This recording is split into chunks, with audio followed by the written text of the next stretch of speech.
고린도후서 8장 6절로 9절까지 말씀, 이 시간 제가 한 절, 여러분이 한 절, 한 절씩 교독하신 후에 마지막 9절은 한 목소리로 합독하도록 하겠습니다. 그러므로 우리가 디도를 권하여 그가 이미 너희 가운데서 시작하였은즉 이 은혜를 그대로 성취하게 하라 하였노라.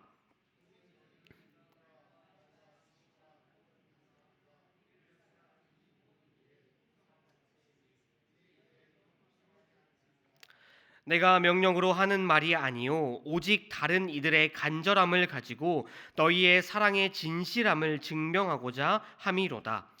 우리 주 예수 그리스도의 은혜를 너희가 알거니와 부요하신 이로써 너희를 위하여 가난하게 되심은 그의 가난함으로 말미암아 너희를 부요하게 하려 하심이라. 아멘. 연말 연시에 빠지지 않는 것이 선물입니다. 자녀, 부모, 그리고 친구 등 이 대상이 다양한 만큼 그 선물의 종류도 다양하죠. 특히 12월에는 이 성탄절이, 이 크리스마스가 있기 때문에 우리 부모님들 그리고 이 조부모님들께서는 자녀들 또 손주들의 이 선물을 고민하셔야만 할 것입니다. 작년 성탄절 때 어떤 부모님께서 선물을 사달라고 떼쓰는 자녀에게 예수님 생일인데 왜 너가 선물을 받으려고 하냐라는 그런 이야기를 제가 들은 적이 있습니다. 참으로 이 마음을 울리는 말이죠. 그런데 여러분, 우리가 성탄절에 이 크리스마스에 자녀들에게 선물을 주는 것에는요, 정말 중요한 이 성경적인 의미가 담겨 있습니다.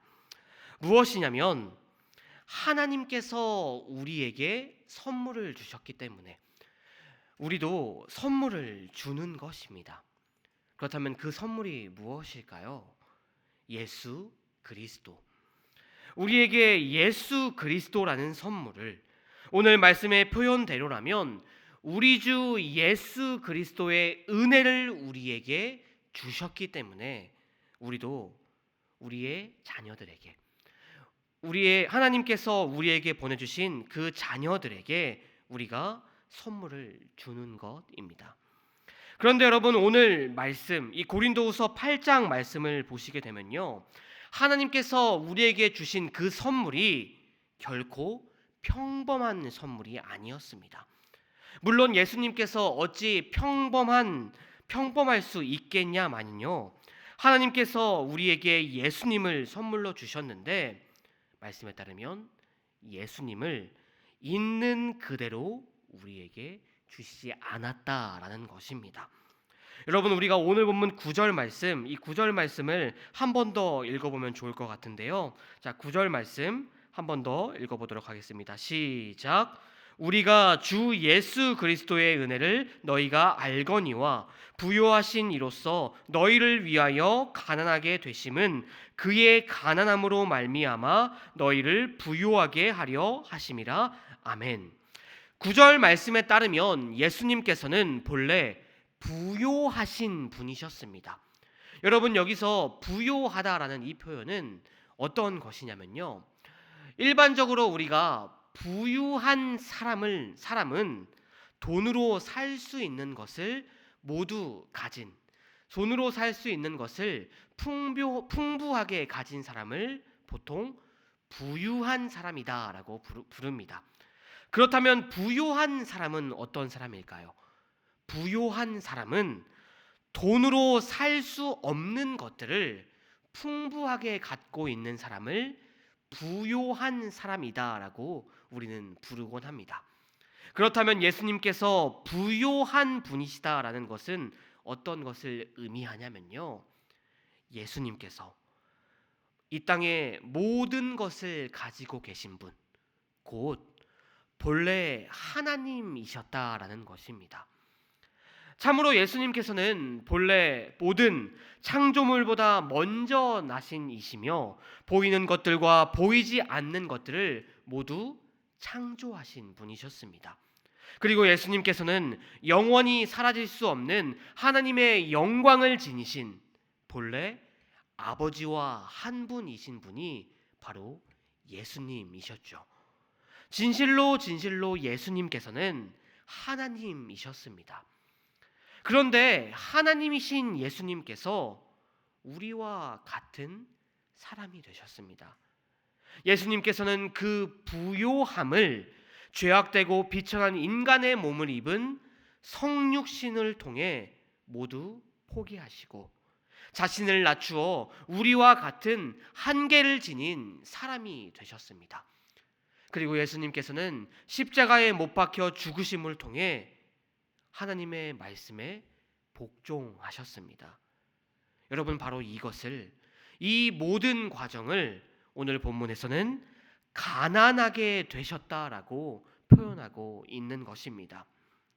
그렇다면 여러분, 도대체 왜 예수님께서는 그렇게 하신 것일까요? 도대체 왜 하나님이신 예수님께서, 부요하신 예수님께서 우리와 같은 사람이 되셔서 가난하게 되신 것입니까? 오늘 본문은 그 답을 우리에게 분명하게 제시하고 있습니다. 우리가 함께 읽었던 9절 하반절을 한번 봐보세요. 그의 가난함으로 말미암아 너희를 부요하게 하려 하심이라.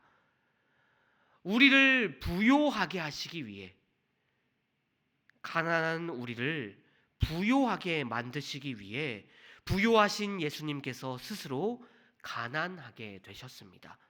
그리고 이로 말미암아, 이러한 예수님의 희생으로 말미암아 우리가 부요케 되었다라는 것입니다. 죄 없는 주님께서 희생 제물로 돌아가심으로 우리는 새 생명을 얻게 되었습니다.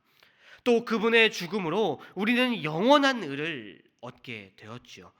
사망으로 길 가던 자가 생명을 얻게 된 것입니다. 성도 여러분, 이것만 봐도 우리는 충분하게 부요하게 되었습니다. 결코 재물로 얻을 수 없는 이 모든 것들을 주님의 가난케 되심으로 말미암아 얻게 되었다라는 것입니다.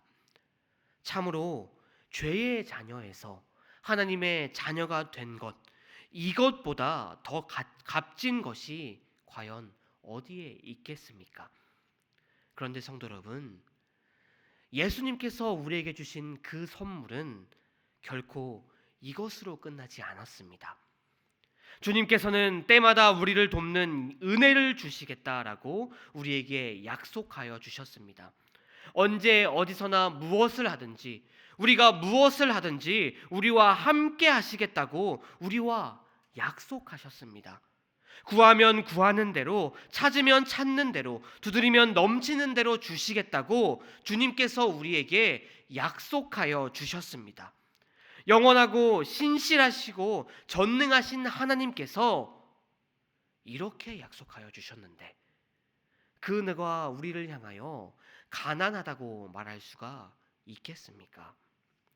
성도 여러분, 우리는 이 세상의 그 누구보다도 부요한 사람입니다. 바로 이것이야말로 우리에게 베푸신 주님의 한량한 은혜인 줄로 믿습니다.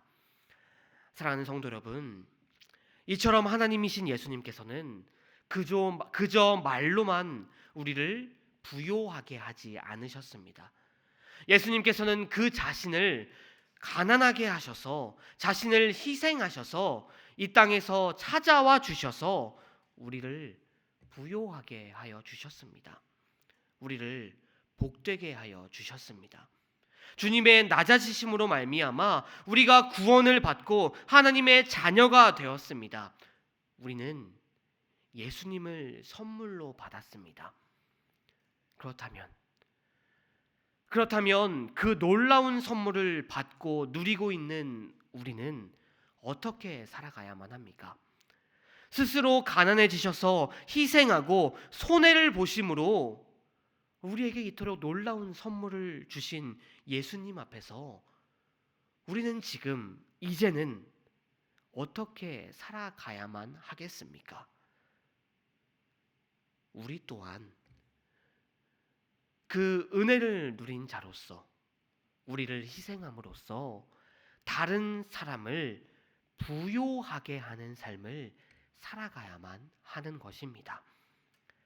바라옵기는 우리에게 선물로 찾아오신 그 예수님을 기억하고 그 선물이신 예수님을 따라서 희생하고 섬기는 삶을 살아가는 저와 여러분들이 되기를 바랍니다. 그리하여 주님의 선물을 먼저 발견한 자로서, 주님의 그 놀라우신 선물을 먼저 누리고 있는 자로서 아직 주님의 선물을 깨닫지 못하는 그 이들을 깨우쳐주고 다른 사람들을 복되게 하고 유익하게 하는 그런 삶을 살아가는 우리 모두가 되기를 바랍니다. 다른 사람들을 위하여 내가 가진 것을 포기할 수 있는 그런 헌신, 교회에 찾아온 그 사람, 교회에 처음 찾아온 그 사람들에게 먼저 다가가서 친구가 되어주고 친하게 되어주고 그 사람이 교회에 적응할 수 있도록 도와주는, 정말 나의 시간을 내서 다른 성도를 도와줄 수 있는 그런 헌신, 그 헌신을 어쩌면 주님께서 지금 저와 여러분들에게 요구하고 계신지도 모르겠습니다. 참으로 바라옵기는 그런 헌신의 삶을 살아갈 수 있는 저와 여러분들이 되기를 바랍니다. 오늘 말씀에서 주님께서는 바로 그런 사람을 찾고 계십니다. 그런 헌신의 삶을 살아감으로 주님께서 주시는 놀라운 은혜의 복들을 다 누리고 살아가시는 저와 여러분들이 되시기를 다시 한번 주님의 이름으로 간절히 축원드립니다. 아멘. 기도하시겠습니다.